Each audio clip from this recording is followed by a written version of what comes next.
매년 12월이면 대주주 양도세 과세를 피하기 위해서 개인 매도세가 급증한다. 내년 더욱 강화되는 대주주 요건은 무엇일까? 대주주 양도세를 둘러싼 이슈를 집중 분석한다.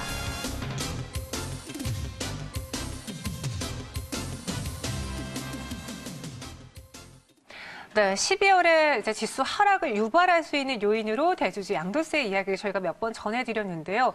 왜 그런 것인지 그 원리 그리고 앞으로의 이유 짚어보도록 하겠습니다. 한국조세정책학회 오문성 회장과 함께합니다. 안녕하세요. 안녕하십니까? 네, 지금 많은 분들이 12월에 대주주가 빠져나가지 않을까 세금 때문에 또 걱정 계시는데 주식 양도세가 언제 발생하는 건지부터 이야기 나눠볼게요. 주식 양도세라고 하는 것은 이제 우리 소득세 중에서 종합소득, 퇴직소득, 양도소득이라는 분류를 하는데 이 양도소득 안에 일반적인 보통 아시는 것처럼 부동산 말고도 주식을 팔아서 차익이 생기는 경우에 양도차익이 가세되는 경우가 있습니다. 그런데 이게 뭐 항상 가세되는 게 아니라 대부분 이제 대주주에 해당하지 않으면 상장회사 같은 경우에 대주주에 해당하지 않으면 가세되지 않는 그렇기 때문에 지금 대주주 문제가 나오는 것이죠.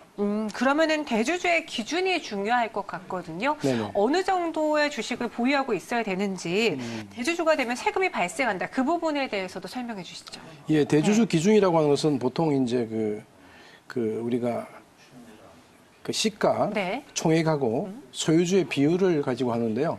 이 둘 중에 하나만 만족해도 대주주가 됩니다. 대주주가 되는데 지금 보면은 계속 대주주의 범위를 우리 가세관청이 우리 정부가 계속 이렇게 넓혀왔죠. 그렇다면은 지금 현재 계속 양도 차익에 대한 가세의 범위가 점점 넓어지고 있다 이렇게 볼 수 있겠습니다.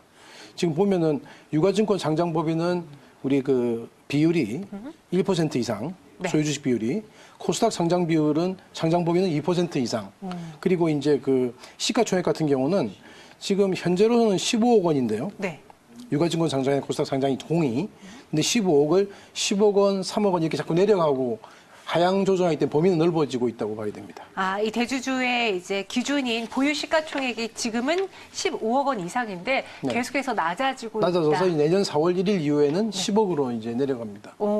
그렇다면 소규모 기업 투자 시에는 지분율이 1.2% 이상 되면은 그것도 대주주가 된다는 내용을 들었는데 그건 어떤 내용인가요? 지금 이제 지분율 기준하고 시가총액 기준이 있었는데요.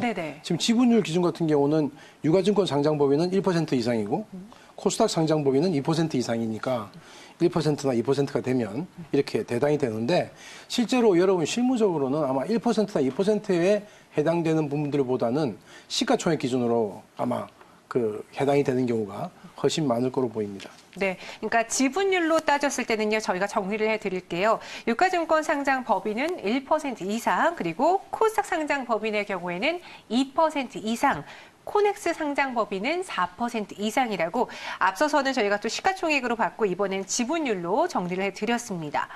그렇다면은 이제 회사 지분율 때문에 대주주가 된 투자자도 분명히 있을 거 아니에요.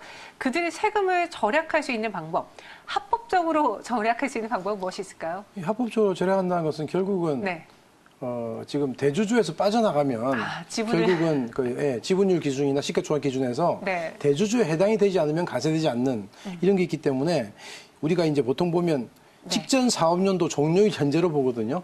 그러니까 만약에 2020년도에 팔아도 2019년도 12월 31일 기준으로 보기 때문에 그 기준을 피해야 되는데 실제로는 이게 지금 절세 전략인지 모르겠습니다. 왜 그러냐면 이때 만약에 대주주를 피하기 위해서 이게 팔더라도 파는 것보다 그 이후에 1월 달에 주가가 더 올라버리면 그것이 이제 지금 뭐 이익이라 볼 수 없기 때문에 일반적으로 그때 대주주의 어찌 보면 절세 전략보다는 대주주의 범위에 포함되지 않아서 양도소득세 가세 대상에 되지 않는 방법은 그 방법이 좋지만 그것이 실제로 이제 주가 상승하고 비교해야 되기 때문에 어느 것이 좋을지 모르겠습니다. 그러니까 배당을 받으려고 그때 들어가 있는 것이 좋은지 배당을 안 받고 그 이후에 주가 빠지는 걸 막는 게 좋은지 뭐 그런 것이죠. 그게 약간 이제 투자자 입장 또 대주주 입장에서는 좀 고민거리일 것 같아요. 그렇기 때문에 12월에 이렇게 대주주들이 확 빠져나간다면은 지수를 또 출렁이게 할 수 있는 악재 요인으로 작용하잖아요. 일반적으로 이제 좀 빠져나간다고 할 수가 있죠. 왜냐하면 이게 정말은 굉장히 주식 수가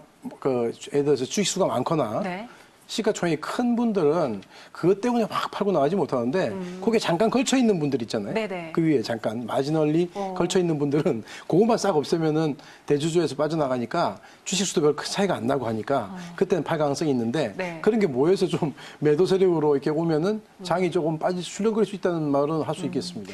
그리고 좀 걱정이 되는 게 대주주 기준이 앞서 계속 점점 내려간다라고 했잖아요. 네네. 그러니까 정말 우리가 생각지도 못한 분들도 이제 대주주 요건에 충족이 될 수 있는데 왜 기준을 하향 조정하는 것인지 그 부분에 대해서 투자자들이 좀 많이 궁금해하세요. 예, 그거는 이제 지금 기본적으로 네. 우리가 이제 가세 원칙 중에 소득이 있으면 가세하겠다는 그런 기본 원칙으로 현재 돌아가고 있다는 거고요. 네.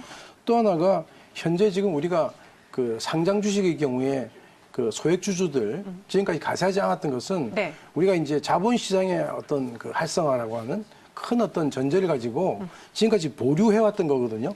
이렇기 때문에 현재 지금 정상화시키겠다는 그런 차원이고 또 하나 실제로 좀 이제 말하기가 좀 힘든 면이 있는데 가세관청 입장에서 굉장히 그러니까 정부 입장에서 골치가 아픈 것은 정말은 이 이익에 대해서 가세하게 되면 투자 손실을 어떻게 지금 세금을 반영시킬 거냐 네네네. 하는데 실제로 주식을 통해서 어떤 이익을 얻은 분들보다는 손해를 본 분이 많을 수 있거든요. 많죠. 그렇다면 여기에 대해서 네. 2월 교성금이나 넘겨서 네네. 계속적으로 세금을 빼주게 되면 차감해주게 되면 이게 나중에 정말은 굉장히 이걸 어떤 세수에 대한 예측을 하기 힘들다는 이런 측면도 지금까지 계속 미뤄왔던 그런 이유 중에 하나이지요. 회장님이 말씀하신 거 생각해 보니까 저희가 이제 주식을 거래하다 보면은 거래 비용 그리고 세금, 수수료 다 뗍니다. 근데 여기에 수익을 낸 그 차익 부분에 대해서도 세금을 낸다면은 이중과세가 아닌지 그 논란도 있을 것 같거든요. 예, 그런 말이 네. 한 번씩 나오긴 하는데 네. 실제 이중과세라고 하는 것은 상당히 그 정의하기 힘든 용어입니다. 그러니까 2번 가세했다는 소리인데 네. 이건 현재 지금 증권거래세는 이익에 대해서 가세하는 게 아니라 한번 파는 행위에 대해서 가세하기 때문에 네. 그 부분에 대해서 이것과 이중과세라고 꼭 말할 수는 없어요.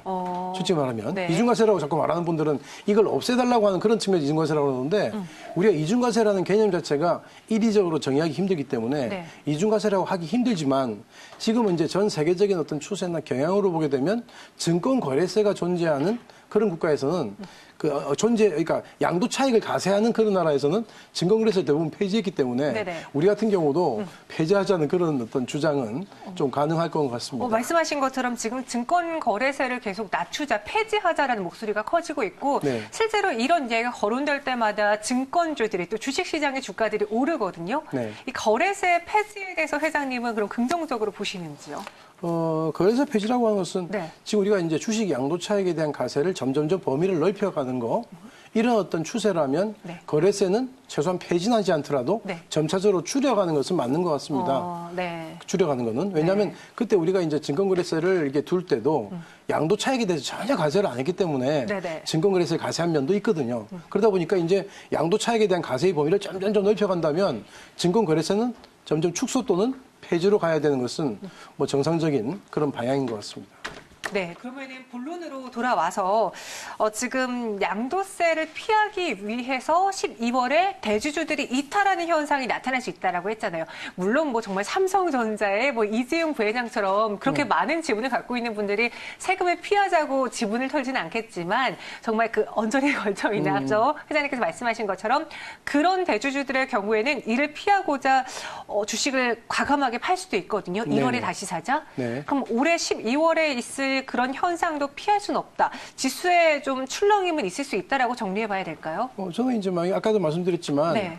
그 세금 그 자체에 대해서 대주주에 해당되지 않기 위해서 뭐 주식을 뭐 아주 굉장히 많이 매도한다. 이건 있을 수 없는 일이지만 네네. 아까도 말씀드렸지만 잠깐 그 위에 언저리에 넘어져 있는 몇 주만 만약에 해소하게 되면 어떤 시가총액 측면에서 작아지게 되고 이렇게 돼서 대주주에 해당이 되지 않는 그런 분들은 그 남는 부분을 이제 시장에다가 팔 수 있는 그런 생각을 가지실 것 같아요. 마지막으로 주식 양도세가 우리 경제에 어떤 영향을 미칠지에 대한 총평도 들으면서 마무리해 볼게요. 예, 주식 양도세가 우리 이제 시장에, 우리 경제에 어떻게 영향을 미치느냐 하면 주식 양도세라고 하는 것은 지금까지 우리가 그 가세하지 않던 지금까지 조금 가세하던 거를 네. 점점점 범위를 넓혀가는 거기 때문에 시장의 어떤 그 하락에 대한 어떤 거기에 대해서는 조금은 부정적인 측면이 있다고 봅니다. 그런데 이 주식 양도 차익 과세라고 하는 것은 기본적으로 소득이 있는 곳에 과세하는 거기 때문에 이 부분은 분명히 이루어져야 되고요. 이 부분에 대해서는 만약에 한다면 네. 우리가 이제 대만과 일본을 보통 비교하는데 대만은 굉장히 전격적으로 이 주식 그 양도 차익에 대해 과세하기 때문에 상당 뭐 거의 한 달 동안 거의 40% 정도가 폭락을 하는 네. 그래서 취소하게 되는 그런 과정을 거쳤고 일본은 굉장히 조심스럽게 조금 좀 넓혀가는데 우리도 아마 지금 그렇게 하고 있는 것 같습니다. 조심스럽게 조금 좀 넓혀가서 하는 거고 나중에 우리가 이제 거기에 대한 투자로 인한 손실을 어떻게 할 것인가는 네. 정말 굉장히 고민해야 되는 문제다